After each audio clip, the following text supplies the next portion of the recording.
comment je vais faire, etc. Au début, je me trouve des excuses un peu, non mais c'est pas possible, avec une fille, en plus porteuse de handicap, en plus ci, en plus ça, ah non, laisse tomber, mets de côté, plus tard. Et en fait, je me suis rendu compte que la vie, c'est que une succession en fait de montagnes russes émotionnelles, des hauts, des bas, etc. Et que de toute façon, même si je retarde, je sais pas de quoi demain sera fait, peut-être qu'il y a autre chose qui va me tomber sur la tête, etc. Et finalement, le meilleur moment, c'est maintenant. Et du coup, j'ai dit, tant pis, je me lance. Et je m'étais dit, en fait, même si je mets plus de temps que quelqu'un qui n'aurait pas eu d'enfant, qui n'aurait pas un boulot à temps plein, etc., c'est pas grave. En fait, si moi, je dois mettre 2 ans pour arriver au même stade qu'une personne mettra 6 mois, je mettrai ces 2 ans, mais je le fais, j'y vais. Maman se réoriente. Le podcast pour celles dont la vie professionnelle a basculé ou est sur le point de basculer. J'ai créé ce podcast pour vous qui ne voulez pas retourner à votre ancien boulot après votre congé mat ou plus tard parce que vous avez envie d'un job complètement différent. Je sais que cette période est terrible entre culpabilité et excitation, entre peur de l'inconnu et désir d'ailleurs. Vous vous demandez si ce que vous vivez est normal ou si c'est juste une passade. Maman se réoriente, c'est le coin cosy où on parle à bâton rompu de notre nouvelle vie professionnelle et de l'inconnu. Je suis Elodie, soyez les bienvenus. Aujourd'hui, j'ai le plaisir d'accueillir Sokona sur le podcast. Comment et pourquoi cette jeune femme qui n'avait que 22 ans à l'époque a-t-elle décidé de démissionner de son emploi d'assistante sociale pour fonder la société que tout le monde connaît, SoCup? Sokona, c'est cette maman de 2 enfants qui a décidé de tout plaquer en 2017 pour créer sa société, mais aussi pour, quelques années plus tard, s'expatrier à Dubaï. À la lecture de son histoire, je me suis tout de suite demandé comment son rôle de maman avait impacté ses différentes décisions. La création de sa société, l'expatriation ou encore le lancement de sa récente formation pour aider les femmes à développer leur marque. Eh bien, c'est tout cela qu'elle a décidé de nous confier aujourd'hui dans cet épisode de Maman se réoriente. Salut Sokona, comment ça va? Hello, ça va très bien. Et toi? Écoute, moi ça va, je suis ravie de pouvoir enfin t'accueillir sur le podcast. Je dis enfin, je suis obligée de balancer que j'ai galéré pour t'avoir, n'est-ce pas? Ah oui, malheureusement, c'est la vie d'artiste. C'est ça. Sokona, je vais direct rentrer dans le vif du sujet. Moi, j'aimerais Okay. savoir... Alors, tu as 2 enfants, c'est ça? Oui. Quel âge est-ce qu'ils ont? Alors, ma fille vient d'avoir 7 ans et mon fils 4 ans. D'accord. Qu'est-ce que tu faisais avant, professionnellement parlant, d'avoir ta fille qui a aujourd'hui 7 ans? Ouais. Alors, avant, j'étais travailleuse sociale. Donc, le dernier poste que j'ai occupé, c'est un poste d'assistante sociale à l'hôpital. Donc, c'était très, très intense et très prenant, comme tu Ouais, imagines. ouais. T'avais des sacrés horaires? Ça va, on avait des horaires un peu de bureau, hein, donc 9h, 5h, 18h, ça allait.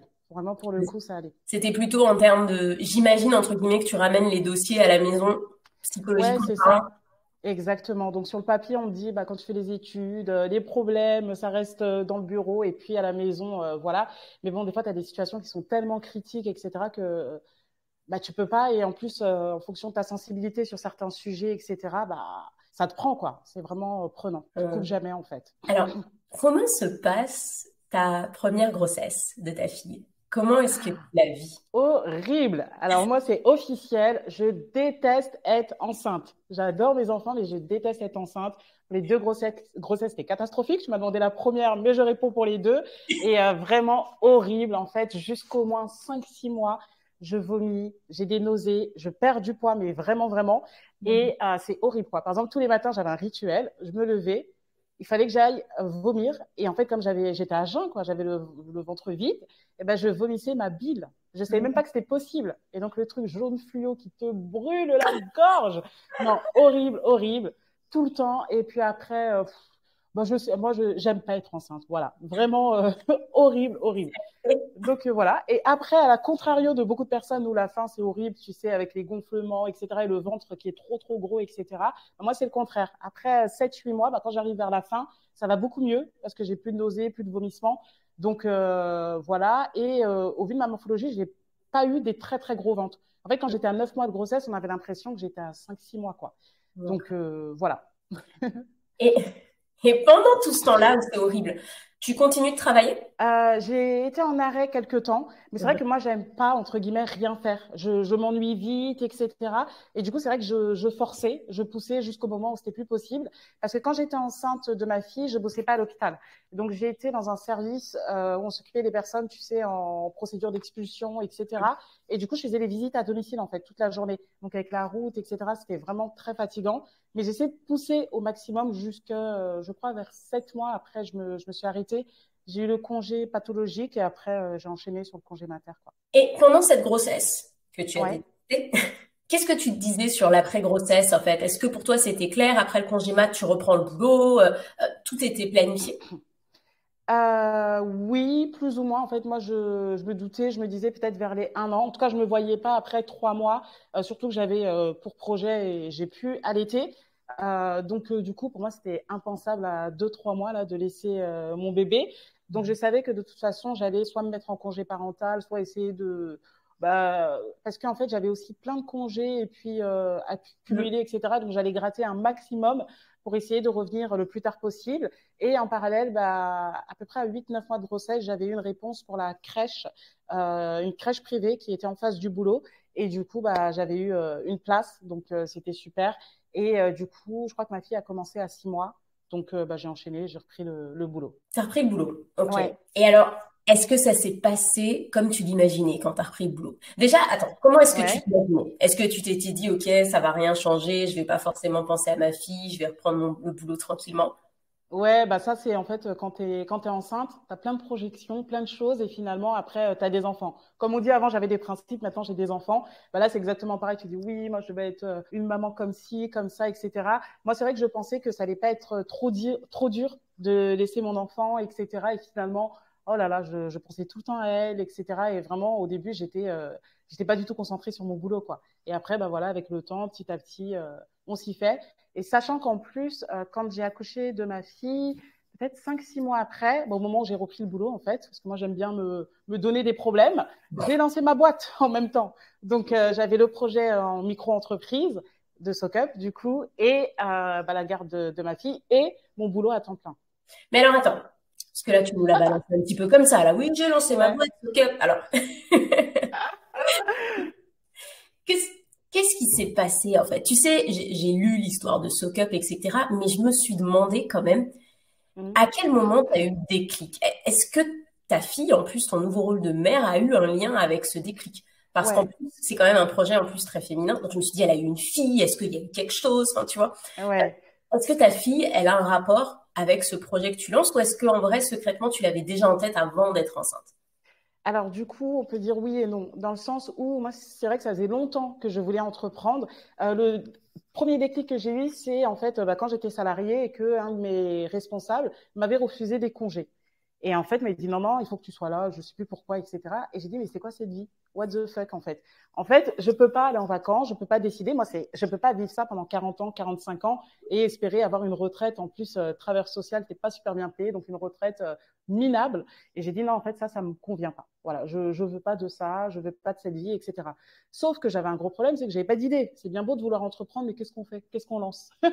Et j'avais pas un talent particulier, etc. Donc j'ai laissé ça un petit peu dans un coin de la tête, de me dire que de toute façon, tôt ou tard, il faudrait que j'entreprenne. C'est la meilleure solution pour moi si je veux quitter le salariat. Donc il y avait déjà ce premier déclic, et ensuite il y a eu le déclic encore plus poussé, plus poignant, donc qui n'a pas vraiment un lien avec le produit que j'ai lancé, avec la grossesse, etc. On peut imaginer, parce qu'effectivement, c'est des produits d'hygiène intime, etc., le postpartum, etc., mais non. Et du coup, ce qui s'est passé, c'est qu'en fait, nous, on a découvert aussi le handicap de ma fille à la naissance. Voilà, donc elle a un handicap mental. Et du coup, ça m'a fait aussi un déclic où je me suis dit, moi, j'ai travaillé dans le social, je sais ce que c'est, la MDPH, etc. Et je savais très bien qu'en France, c'est on va dire, l'inclusion, c'est pas trop ça. On a beaucoup, beaucoup de retard si on voit par exemple nos voisins belges, anglais, etc.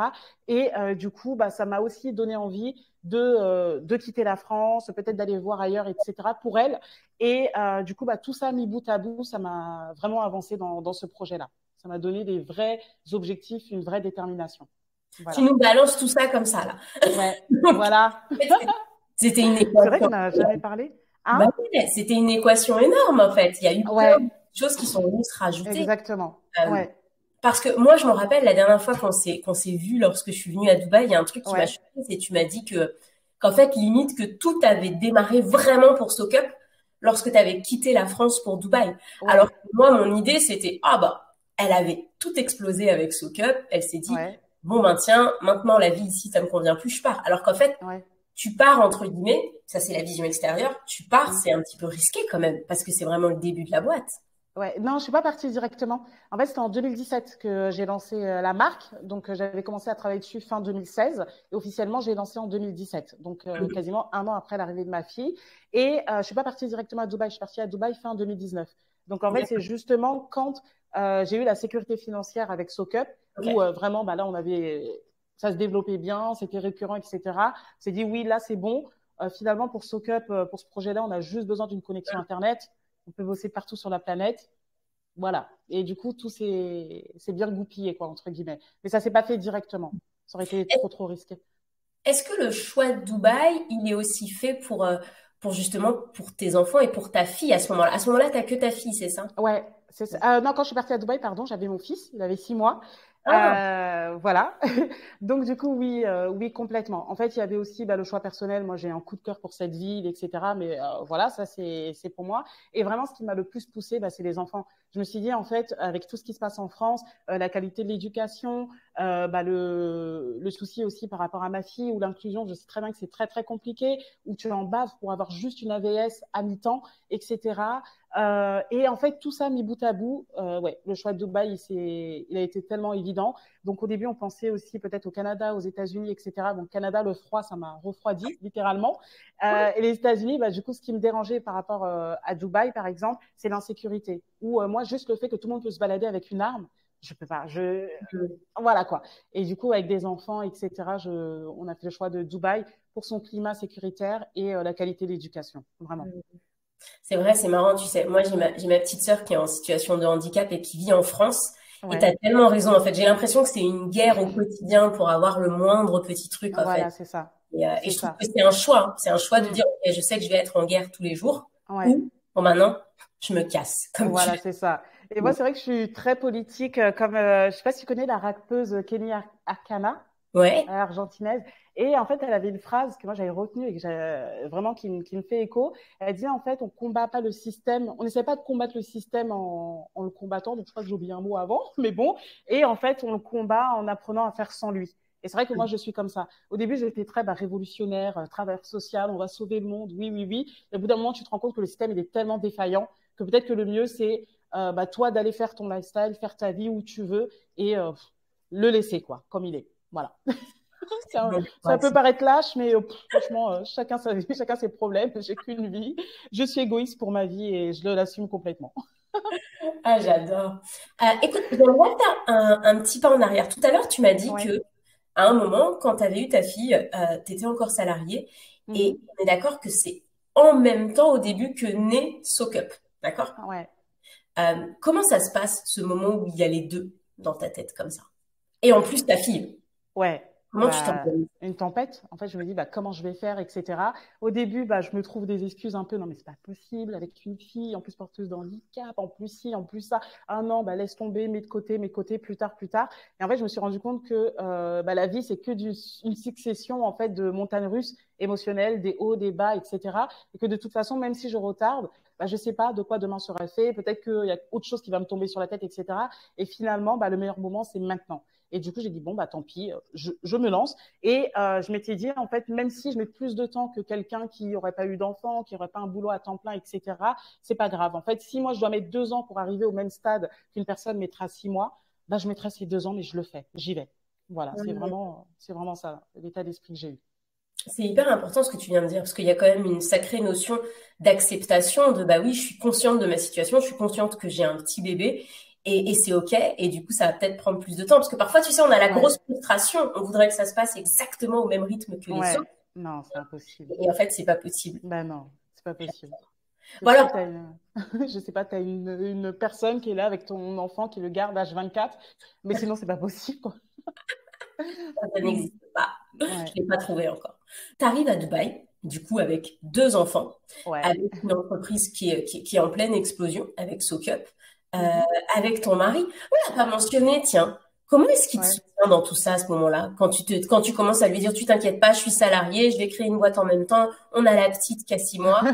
Qu'est-ce qui se passe dans Bon, ta tête? mon mari me connaît, il sait que je suis faux folle déjà depuis le début, où je suis très, ah, on fait ci, on fait ça, on a déménagé je sais pas combien de fois, etc. Nous, on est très impulsif, on vit la vie, quoi, on a qu'une vie, etc. Et du coup, je remercierai jamais assez pour le soutien qu'il m'a apporté, même quand je vais parler bah, du projet, etc. Franchement, il était tout de suite, bah allez, c'est parti, quoi, let's go. Hmm. Et du coup, bah, il a été aussi présent. Il m'a facilité aussi certaines choses parce que lui était indépendant aussi, il bossait de la maison. Donc, bah, il prenait beaucoup le relais pour la petite, etc. Et même le soir où, moi, c'est vrai qu'aussi avec l'annonce du handicap où tu t'y attends pas, parce que moi, je l'ai appris à la naissance, franchement, j'étais en, peut-être pas dépression, peut-être un peu trop fort, mais entre la dépression et voilà, pas au-delà, pas comme une dépression, mais j'étais vraiment dans un mood hyper Ouais. négatif, hyper pas bien. Lui, j'ai l'impression qu'il a beaucoup mieux pris que moi au début. Et du coup, bah, il était beaucoup plus présent que moi. Par exemple, moi, c'est vrai que le soir, des fois, bah, je tirais mon lait, il prenait le relais, etc. Et voilà. Donc, il y a eu beaucoup, beaucoup de choses, beaucoup de chamboulements en même temps. Et heureusement que c'était mon pilier, quoi, un soutien sans faille, quoi. Hmm. Mm. Je vais te poser une question qui va peut-être paraître un peu bizarre parce que j'ai beaucoup de mamans qui me contactent là-dessus, étant Ouais. mère célibataire. Est-ce que tu dirais que c'est ce soutien qui t'a vraiment permis de passer à l'action? Ou est-ce que c'était en toi? Et je dirais pas que si tu n'avais pas eu son soutien, tu l'aurais fait, parce que moi, je trouve que c'est pas quelque chose qu'il faut imaginer. Et avec Ouais. lui. Mais est-ce que dans tous les cas, ce feu, tu l'avais? Ou est-ce que lui, il t'a jeté la flamme et tu t'es dit, OK, c'est bon, on y va? Ouais, non, je pense que c'est un peu les deux. C'est-à-dire que moi, j'ai ce feu, cette détermination, etc. Et j'aime passer à l'action, faire des choses. Donc, je pense que même s'il m'avait dit non, fais-le pas, c'est de la merde ou autre, peut-être que je l'aurais pas écouté en fait. Voilà. Mais quand même, bah, ce soutien, il m'a aussi aidé à rester dans une bonne vibe et passer à l'action et être dans un environnement positif. Parce que des fois, bah, quand toi tu fais quelque chose, ton conjoint te soutient pas forcément, ou il te met des choses négatives dans la tête, etc. Bah, tu peux aussi bah, aller beaucoup moins vite, ou même toi-même te mettre des doutes, etc. Et finalement arrêter ou passer à autre chose, etc. Et voilà. Donc je me dis, je pense que c'est un peu les deux. Donc mon tempérament, etc. Et également bah, son soutien qui a fait que c'est allé plus vite et qu'on était dans quelque chose de safe, de positif où on trouve des solutions et pas d'excuses, quoi, entre guillemets. Et est-ce que ce nouveau projet, Soak Up, alors que tu es dans cette situation, comme tu dis, d'hyper bad mood, en fait, que ça va pas, euh, Ouais. il t'aide à aller mieux? Est-ce que tu vois, c'est ton espèce de thérapie, en fait? Est-ce que tu te dis, putain, est-ce que ça t'aide à sortir, en fait, de ce quotidien, en fait? Ouais, bah, je m'étais pas posé la question avant que tu me la poses, mais je pense que oui. Ouais, ça faisait un petit peu un petit échappatoire où là j'étais sur mon truc, etc. Et du coup, ouais, je pense que oui. Ouais, Ouais, complètement. Bon, alors, t'arrives à Dubaï. Dubaï, ouais. là. Je peux enfin le dire, t'es à Dubaï, tu vois. Je peux enfin faire partie des gens qui disent, ouais, Dubaï. T'étais à Dubaï, t'arrives à Ouais. Dubaï avec 2 enfants.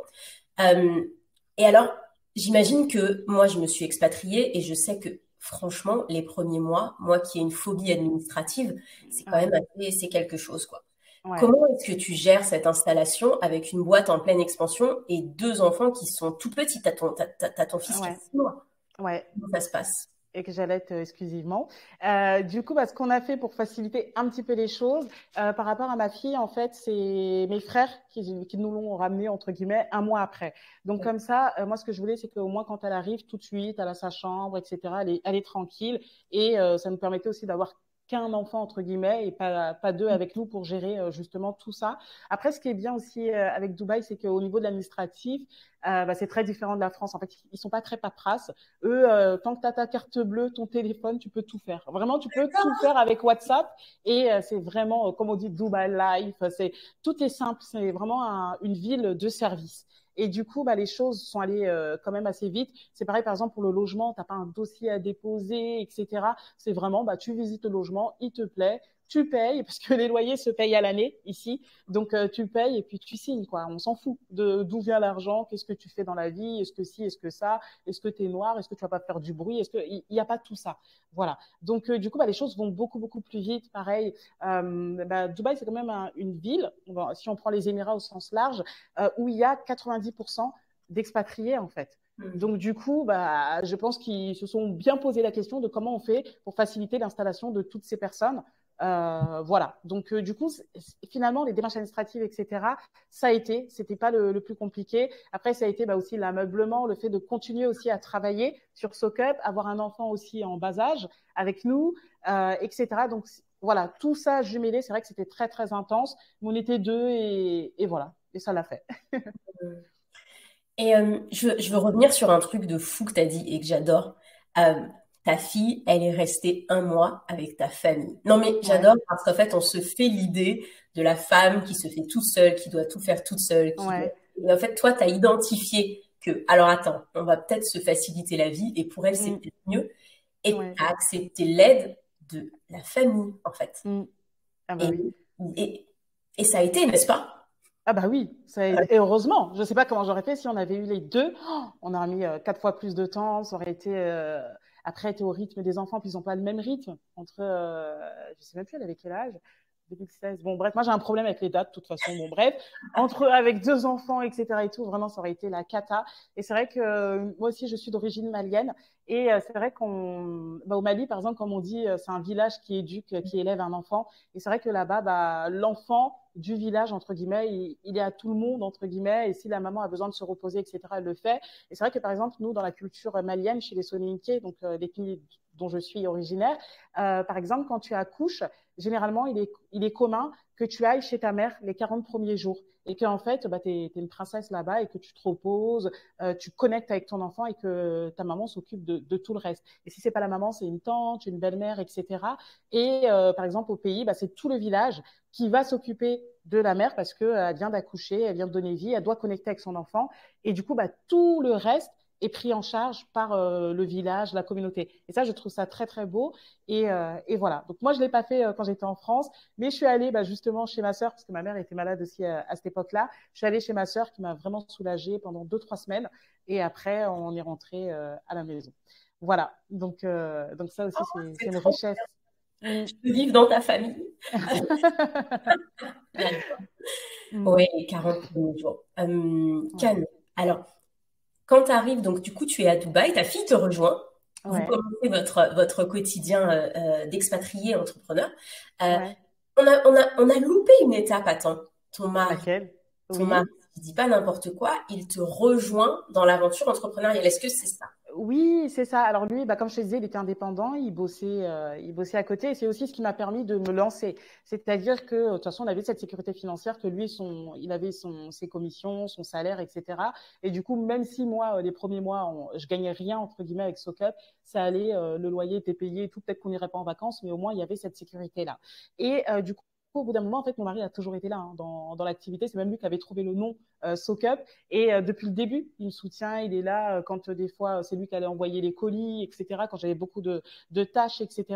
Et au bout d'un moment, bah, quand l'activité a vraiment commencé à se développer et que de toute façon toute seule ça ne tenait plus du tout, bah, ça a été une suite logique en fait que lui arrête son boulot, qu'il me rejoigne à 100%, sachant qu'en plus on est très complémentaires. Lui il est plus sur la partie chiffre, compta, ROI, tout ce que je déteste, stock et tout, et moi je suis plus sur la partie vraiment contact, communication, développement de produits.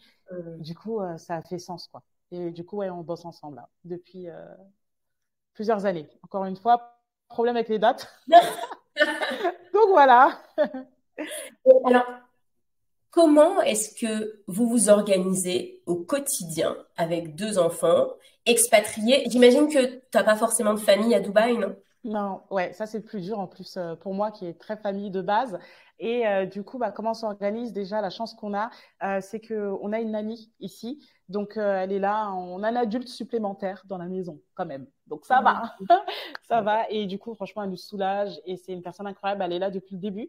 Depuis, bah, nous, quand on est arrivé, peut-être 2, 3 mois après, on a pris la nanny, on l'a prise et elle est avec nous. Et c'est incroyable. Donc, au départ, elle était en leave out. C'est-à-dire qu'en fait, elle venait le matin et elle repartait le soir chez elle parce qu'on était en appartement. Et puis même pour moi, qui suis française, etc., ça me faisait bizarre de me dire, mais tu vis avec quelqu'un. Moi, des fois, j'aime bien me balader quasiment à poil dans ma maison le soir et tout. Et là, je me disais, mais t'as quelqu'un chez toi, t'as plus d'intimité. C'était impensable pour moi. Et c'est marrant parce que les gens qu'on rencontrait ici, ils disaient, oui, oui. on passe tous par cette étape et finalement, on se rend compte que le living, c'est trop bien, quoi. C'est la vie. Et du coup, bah, ce qui s'est passé, c'est qu'après, il y a eu le confinement aussi à Dubaï, etc. Et du coup, bah, soit elle a resté, entre guillemets, chez elle, soit se confiner, entre guillemets, avec nous. Donc, elle a préféré bah, rester avec nous. Et du coup, bah, en fait, on a compris que c'était trop, trop bien de la voir, en fait, finalement, déjà là à la maison. Et après, bah, quand on a déménagé en maison, on lui a proposé, et puis elle était partante. Donc là, elle a vraiment son espace à elle. Elle a son entrée, sa salle de bain, sa chambre, ses toilettes, etc. Et elle fait bah, les mêmes horaires. Et quand elle a fini, après, elle fait sa vie, quoi. Elle a fini, mais au moins, elle est là, sur place. Et c'est top. Vraiment, trop, trop bien. Mais tu m'étonnes que c'est top. Moi, à la fin de Bah cet ouais. épisode, je vais déménager. Voilà. Ouais, je te jure. Non, franchement, c'est un confort de vie incroyable. Bah, j'imagine. Mm. Euh, Est-ce qu'il y a des choses, parce que, ok, tu es entrepreneur, il y a ton mari qui travaille avec toi, tu as la nanny, mais est-ce qu'il y a des choses que tu te dis en tant que femme entrepreneur, ça, c'est pas négociable, je le fais avec mes enfants. Je te dis Ouais, n'importe quoi, j'ai un rituel, je vais les chercher le soir à l'école ou je les amène à la danse ou au foot. Est-ce qu'il y a ouais, des moments comme ça où tu te dis, bien sûr. je me les accorde et c'est nos Bien moments? sûr. Ouais, bien sûr. Une amie, c'est pas non plus un parent. C'est une aide qui est là. Elle a des horaires, etc. Et elle est payée pour ce qu'elle fait, entre guillemets. Donc oui, c'est pas un parent. Par exemple, moi, l'éducation des enfants, bah, ça, c'est mon mari et moi. Après, bien entendu, elle les éduque avec nos attentes et nos demandes à nous et elle s'adapte à nous. Même si des fois, par exemple, il y a des choses où peut-être qu'elle aurait fait différemment avec ses enfants, bah, c'est nous les parents. Donc, il y a vraiment cette partie éducation, les valeurs qu'on veut inculquer, etc. Aux enfants. Donc ça, c'est nous. Après, c'est vrai que, par exemple, le vendredi, nous, on a le rituel d'aller à la mosquée qui est à côté de la maison. On y va en famille, etc. Le dimanche et samedi après-midi, bah, elle travaille pas. Donc, on essaye tout le temps de faire des activités avec les enfants, prendre le temps, etc. Le coucher aussi. Donc ça, c'est nous qui nous en occupons. Donc, elle finit vers 18h et après, nous, on prend le relais avec les loulous bah, pour le coucher, le rituel du soir, le repas, etc. Et ça, c'est hyper important pour moi. Et voilà. Et puis après, en cours de journée, on bosse à la maison. Donc, on les croise aussi. Ils viennent nous voir, des petits bisous par-ci, par-là, etc. Et c'est trop Oh, bien. C'est vraiment trop, trop bien. c'est trop bien. Mm. Alors, je vais te poser une question qui est clairement pour nos auditeurs, auditrices. Moi, j'ai déjà Ouais. une réponse. Est-ce que ça t'arrive des fois de culpabiliser en tant qu'entrepreneur, de te dire, je passe pas assez de temps avec mes enfants? Tu sais qu'on est Ouais. capable de se dire ça même quand on passe toute la journée avec eux, hein. Ouais, j'imagine. Oui, bah oui. Bah, je pense qu'en fait, en tant que parent, on culpabilise pour tout et rien, entre guillemets. Et c'est vrai que bah, être parent, ça te change, en fait. Tu dois penser à une autre personne, un autre humain qui bah, compte sur toi et qui, pour l'instant, bah, n'est pas mature, entre guillemets, pour toutes ses décisions, etc. Et c'est un stress quotidien.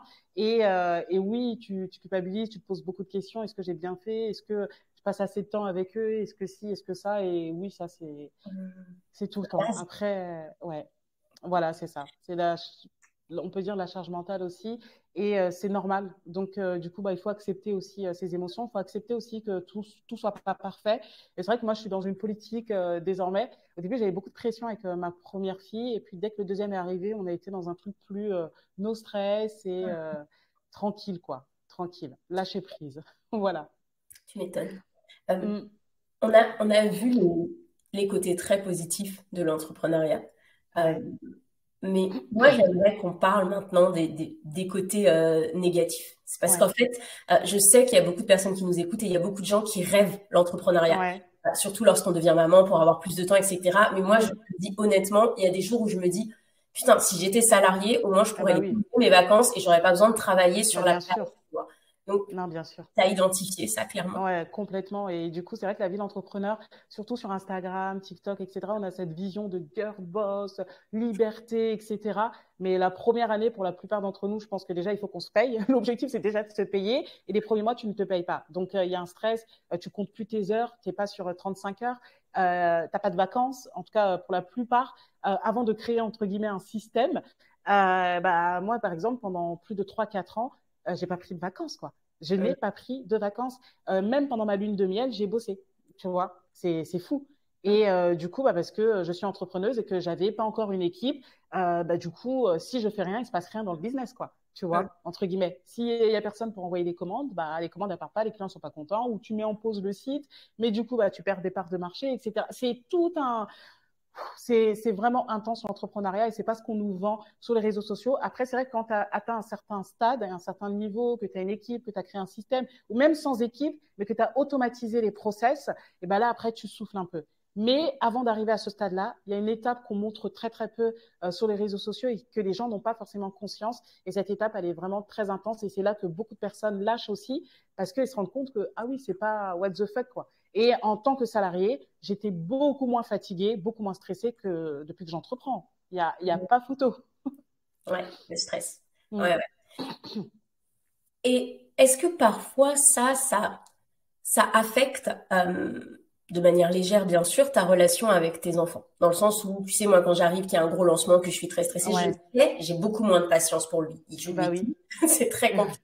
Tu- Des fois, tu sens qu'en fait, toute cette tension, Ah bah oui, tu la elle, transmets et puis on est humain, hein, donc c'est ça. Quand ça va pas dans le boulot, bah ça se ressent. Tu cries peut-être. Moi je crie des fois. Bah voilà, je crie un peu plus fort, ou je suis plus à bout, amer, ou des choses qui m'auraient pas énervé la veille. Bah là ça va m'énerver. Voilà, c'est mes trois plombs par exemple à prendre le petit déjeuner et que voilà on est pressé ou autre. Bah ça va peut-être plus m'agacer que si Mhm. j'étais dans un autre mood où tout allait bien, c'était tranquille, etc. Et c'est vrai que voilà, hein, on est humain et du coup, bah, nos émotions, notre stress, etc., bah, on le déverse aussi, hein, des fois sur les enfants. Après, on culpabilise, on regrette, etc. Voilà, c'est un cercle vicieux, c'est un petit peu, ouais. c'est sans fin.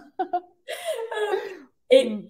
tes enfants, ils sont, moi, ça me fait toujours rire, les enfants qui grandissent en ayant justement maman ou papa entrepreneur à la maison. Et Mm. du coup, est-ce que ils ont conscience de cette définition du travail, de oh là là, maman et papa, ils sont toujours là, c'est trop bien. Est-ce que c'est quelque chose dont tu leur parles en fait, de ça, de votre vie d'entrepreneur, des choix que vous avez faits?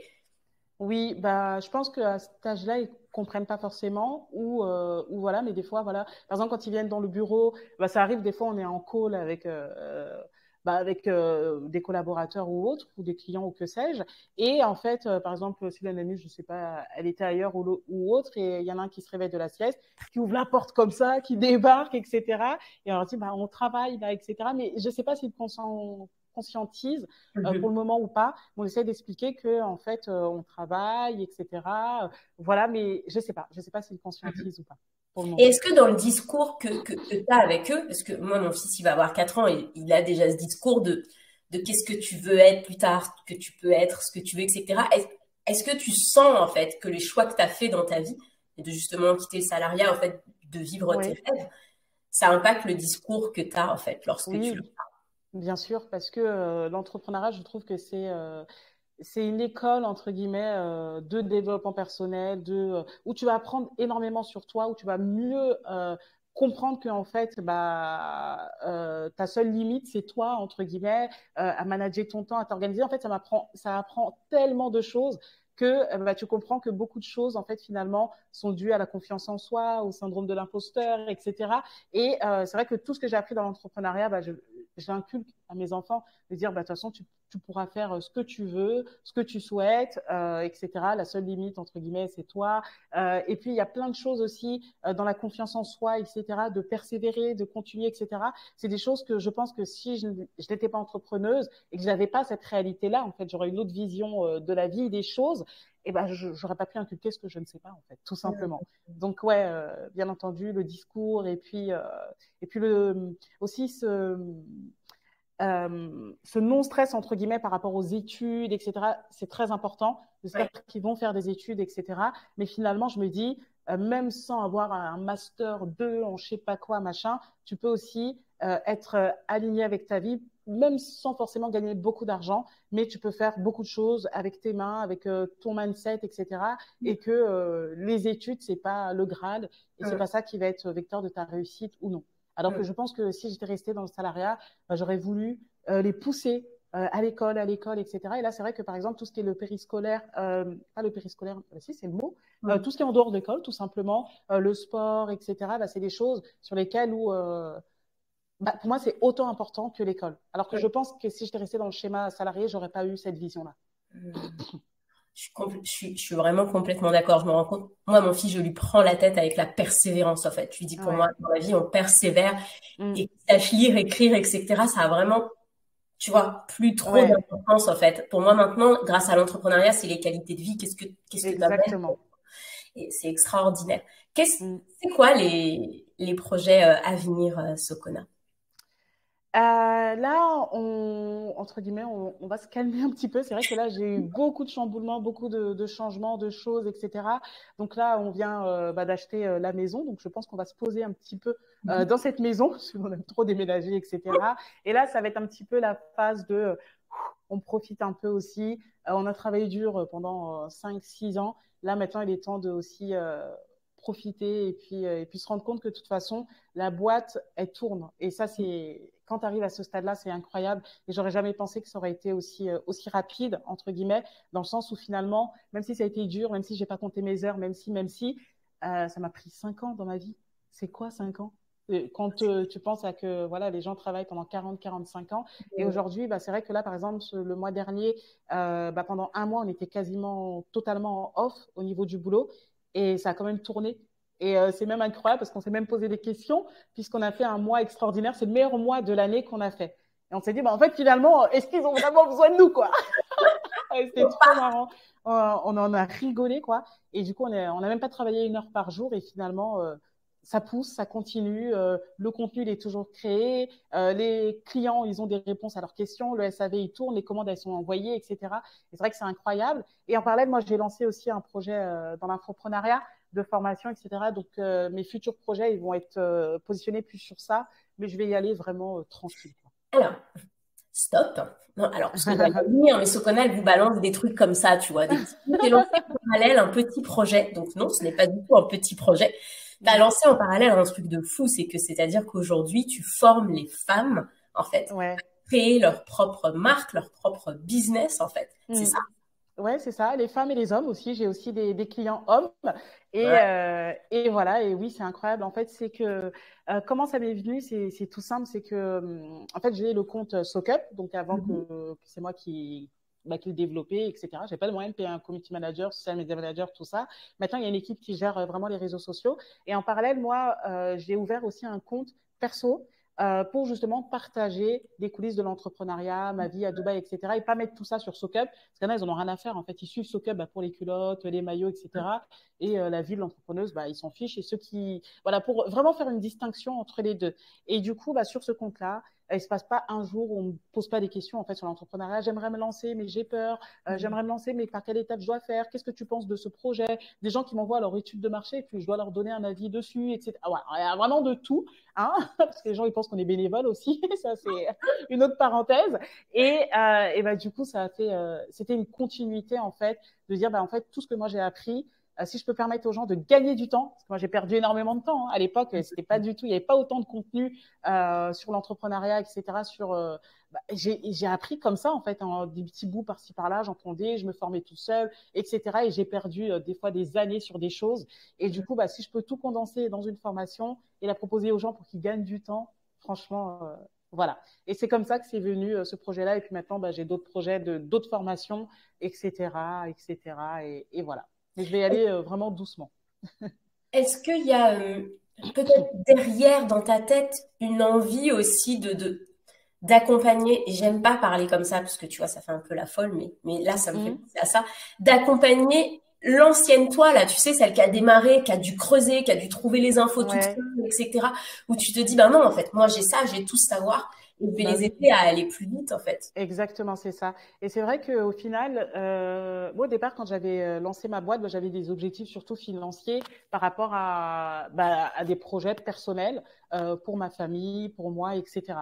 Et plus j'évoluais dedans et plus je me rendais compte que les paliers financiers, je les atteignais, et plus je me disais, mais en fait, est-ce que euh, c'est ça vraiment que je veux faire? Est-ce que c'est cette quête aux richesses en fait qui finalement on dit souvent et puis les gens disent c'est facile de dire ça quand tu gagnes bien ta vie mais l'argent finalement c'est pas une finalité en soi, c'est vraiment ce que tu fais avec cet argent et des fois il faut aussi se contenter de ce que tu as et parce qu'à toujours vouloir viser plus finalement tu te fatigues et bon ça peut être aussi très, très complexe. Et finalement, tu cours derrière quelque chose ou une sécurité que tu n'avais pas eue quand tu étais jeune, etc. Et tu cours finalement toujours derrière ça et tu profites de rien, en fait. Et du coup, bah, moi, voilà, quand mes paliers financiers objectifs, ils ont été atteints, je me disais, mais en fait, est-ce que c'est vraiment ça la finalité? Et en fait, non, j'ai compris que finalement, pour moi, le succès et la vraie réussite, c'est quand tu impactes la vie des gens. Et du coup, bah, c'est là que ça a fait vraiment sens et que j'ai voulu lancer cette formation et aider les gens aussi à réussir et les accompagner. Et je pense que c'est aussi les restes du social. Tu vois, quand tu choisis une carrière sociale, c'est pas pour rien. C'est pas tout le monde. Tu le fais pas pour l'argent, ça c'est sûr. Donc, du coup, peut-être que c'est les restes de ça où finalement, je me dis, bah, c'est bien parce que je continue d'accompagner les gens, mais différemment de ce que je faisais dans le social. Et voilà, et je trouve qu'en fait, tout ça, c'est une suite logique et ça fait sens pour moi. Complètement.